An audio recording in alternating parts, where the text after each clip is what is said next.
जय हिंद साथियों। बहुत दिन के बाद फिर मैं आप सबको टीचिंग कराने के लिए आया हूँ और आज भी मैं इतिहास इतिहास पढ़ाना शुरू किया हूँ। जैसे आप देख सकते हैं कि यहाँ हिस्ट्री में एक टॉपिक हमने सेलेक्ट किया है आज, जिस टॉपिक का नाम है विजयनगर साम्राज्य। विजयनगर साम्राज्य टॉपिक आज का है। विजयनगर साम्राज्य टॉपिक हमने सेलेक्ट किया है और इसी विजयनगर साम्राज्य नामक टॉपिक से हम लोग पढ़ेंगे। तो आइए बिना वक्त गंवाए हम लोग पढ़ते हैं। जैसे हुआ ये था कि पूरे भारत पर एमबीटी का शासन था। आप देख सकते हैं एमबीटी यानी कि मोहम्मद बिन तुगलक का शासनकाल था। लेकिन मोहम्मद बिन तुगलक दिल्ली सल्तनत काल का शासक था।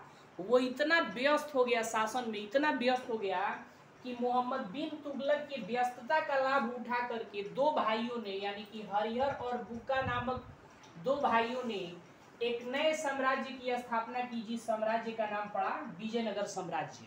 अब दोस्तों सवाल ये उठता है कि आधुनिक समय में विजयनगर किस राज्य में है या आधुनिक किस राज्य में विजयनगर साम्राज्य था। तो अभी के कर्नाटक में विजयनगर साम्राज्य स्थित था। वर्तमान के कर्नाटक राज्य में विजयनगर साम्राज्य स्थित था।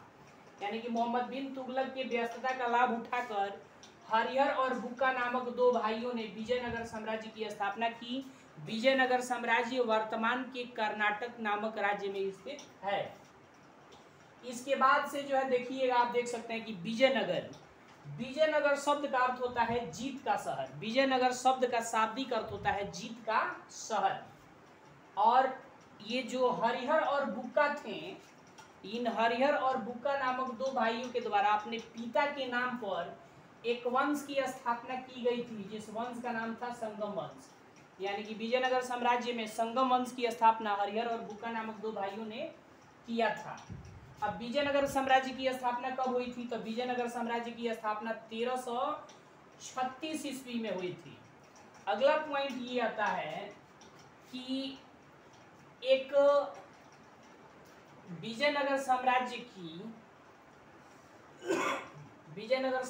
में गंगा देवी जो थी वो हरिहर और बुक्का की बहू थी।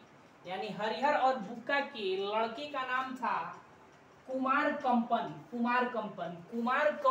की औरत थी, कुमार कंपन की पत्नी थी गंगा देवी। इस गंगा देवी के द्वारा मदुरा विजय नामक ग्रंथ की रचना की गई थी। दोस्तों मदुरा विजय नामक ग्रंथ की रचना किसने की थी?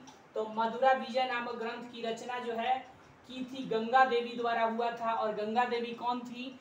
तो कुमार कंपन की पत्नी थी। और कुमार कंपन कौन था? तो कुमार कंपन जो है हरिहर का पुत्र था। इसके बाद से जो है इस विजयनगर साम्राज्य का एक शासक हुआ जो काफी महत्वपूर्ण शासक हुआ, जिसका नाम था देवराय प्रथम। देवराय प्रथम जो है वो मगध साम्राज्य का नहीं, बल्कि यहाँ हमने लिखा है मगध साम्राज्य लिख दिया है। मगध साम्राज्य नहीं बल्कि यहाँ विजयनगर साम्राज्य होगा। विजयनगर साम्राज्य का प्रसिद्ध शासक था देवराय प्रथम। विजयनगर साम्राज्य का महत्वपूर्ण शासक था। अब विजयनगर साम्राज्य जो थी, विजयनगर साम्राज्य की राजधानी हम्पी थी। विजयनगर साम्राज्य की राजधानी हम्पी, और हम्पी जो है विजयनगर साम्राज्य की राजधानी हम्पी प्रसिद्ध मातृ देवी पंपा देवी के नाम पर रखा गया था। यानी कि हरिहर और बुक्का की कुल देवी थी जिनका नाम था पंपा देवी। पंपा देवी के ही नाम पर विजयनगर साम्राज्य की राजधानी हम्पी रखी गई। इसके बाद से एक और क्वेश्चन इससे पूछता है कि महानाटक एवं ब्रह्मसूत्र। तो महानाटक एवं ब्रह्मसूत्र ये दोनों संस्कृत ग्रंथ थे। इन दोनों संस्कृत ग्रंथों की रचना देवराय प्रथम के द्वारा की गई थी। यानी कि देवराय प्रथम विजयनगर साम्राज्य का एक ऐसा शासक था जिसके द्वारा महानाटक एवं ब्रह्मसूत्र नामक ग्रंथ की रचना की गई थी। उसके बाद से विजयनगर साम्राज्य का दूसरा महत्वपूर्ण शासक हुआ कृष्णदेवराय। कृष्णदेवराय के बारे में आप लोग जानते होंगे। तो कृष्णदेवराय जो है आमुक्त माल्यद नामक ग्रंथ की रचना की थी। आमुक्त माल्यद नामक ग्रंथ की रचना कृष्णदेव राय द्वारा की गई थी। और फिर लास्ट में पूछता है कि हजारा और विठल स्वामी मंदिर, हजारा और विठल स्वामी मंदिर का निर्माण भी किसने कराया था? तो हजारा और विठल स्वामी मंदिर का निर्माण भी कृष्णदेव राय के द्वारा कराया गया था। तो दोस्तों ये था विजयनगर साम्राज्य। विजयनगर साम्राज्य के बारे में हम लोग पढ़ लिए और इस विजयनगर साम्राज्य की स्थापना मोहम्मद बिन तुगलक के शासनकाल में हुई थी।